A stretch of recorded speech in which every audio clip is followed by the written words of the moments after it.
One lady don't purposely set one supermarket on fire. As this thing even happens, people begin reason say, maybe this fire just come outside from no. Even the fire service self, they come the reason say, where this fire from come from? Before we go see, Nigeria we got that. Now one get, I don't know, be an evil spirit enter her body.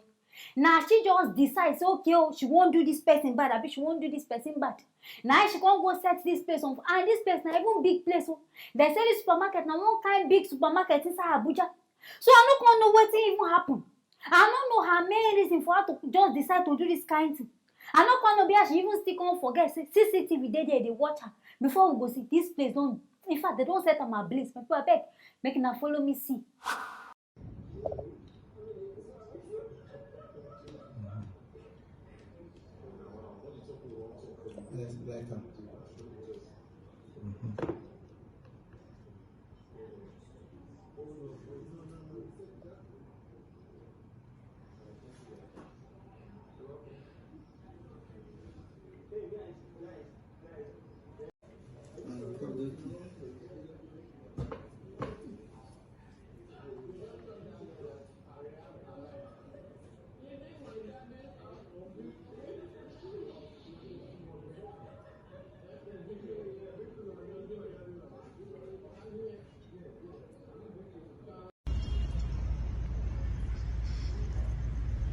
And I don't see wickedness in high places.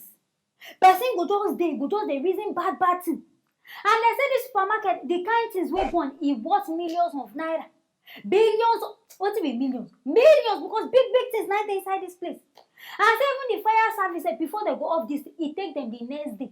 That one, if I can't begin, wait, now pure water, now they use stay off this fire, been waiting. Because I don't even understand. But I beg, this woman no even reason the person loss.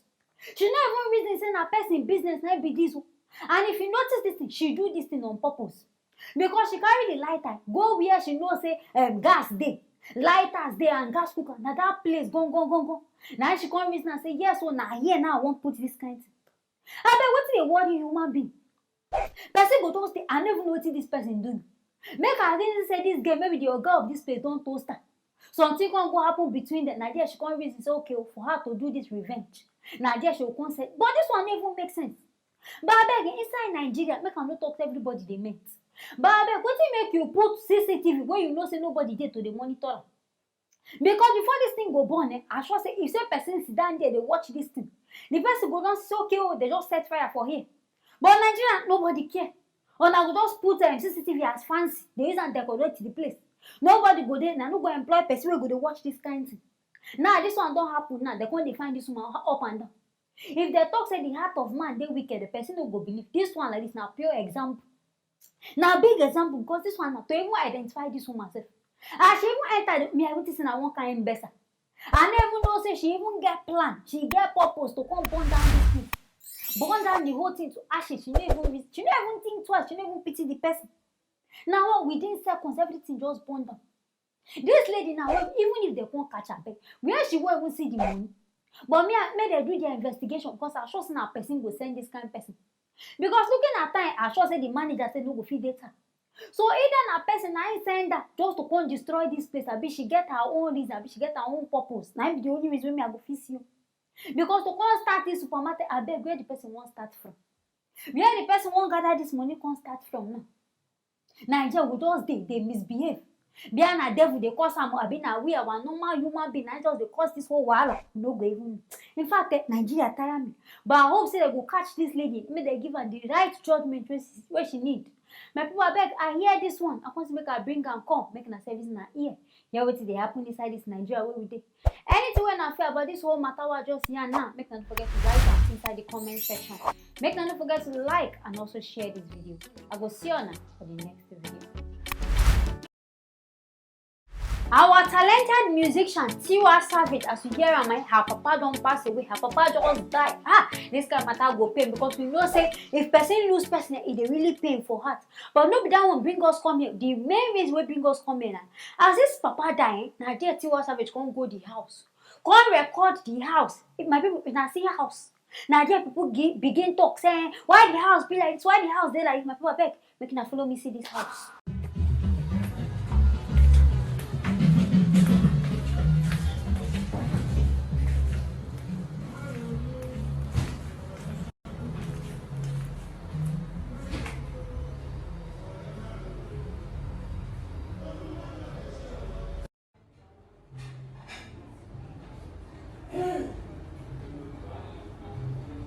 In fact, people no fit please human being for this Nigeria wey be dey. Person do this one, they must talk. You do this one, they must talk. What if this girl she just decide say na the parents say na so they like the house?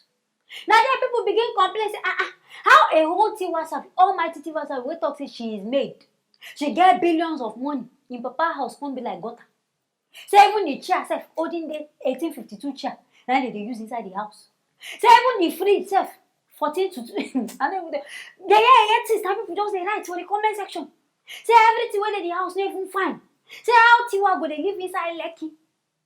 Im papa go come dey inside this house. Say she suppose even reason am, build better house for. I come dey think and say, maybe na the papa. You know say some old people, no matter how their parents get money, their children get money, they still like that their old things. Maybe because of the memories, he feel say, okay, now here him marry him wife, now here him chop him own love. Now I make a come decide, okay, make her stay inside this place. Some parents now will say a reason.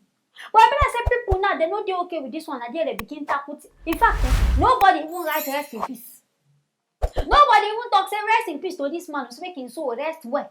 Everybody just they focus on say the house no good, the house do this one. But maybe so I can't talk because I may talk to make her talk this one. But I beg auntie, even if you get money, even if you like it, nobody to make you break the house. At least paint them small. Change some small things, make the place just look fine small. Because this one now, it dey make people they talk. And I no go surprise say maybe Tiwa if she get her reason. Maybe she don't even build one kind of big house keep for the papa. But then the papa now just talk say, okay, now here now be our family house. You know some people they get family house. Now here be their family house, so they won't stay there do the thing. But in fact, make I even cut all this whole story. In fact, I commend Tiwa. Because see all these slave queens, how many slave queens fit dey inside their house now picture? You go dey see black pot stain on top of wall. But see this girl, she no even reason am. She still stand inside her house, do video, do everything. I just now all these slave mama wey be say their house na on top of kpako they live. On top water wey be say house go dey up, water go now all these kind places they live. Now I think what's how we be billionaire, they come dey reason our own matter. They talk about them. Nigerians say we no fit please person. Now when they make people they live against their own budget. Person go dey say no get money, but because of na mouth, person go wan do and overdo. Money wey you no get, you won't go live am. But I beg, live your life. If na here your papa say him like, papa say don't even die. But if na here, please and stay, make him stay. Anything wey person get, make him talk. Nobody care because nobody na dey feed this man in the first. Na she dey do her thing. So Nigerians say make na learn to dey calm down. My people, I beg, I hear this one. I want make her bring am come, make na service na ear. There will see they happen. Make not forget to comment, like, and also share this video. I will see you now for our next video.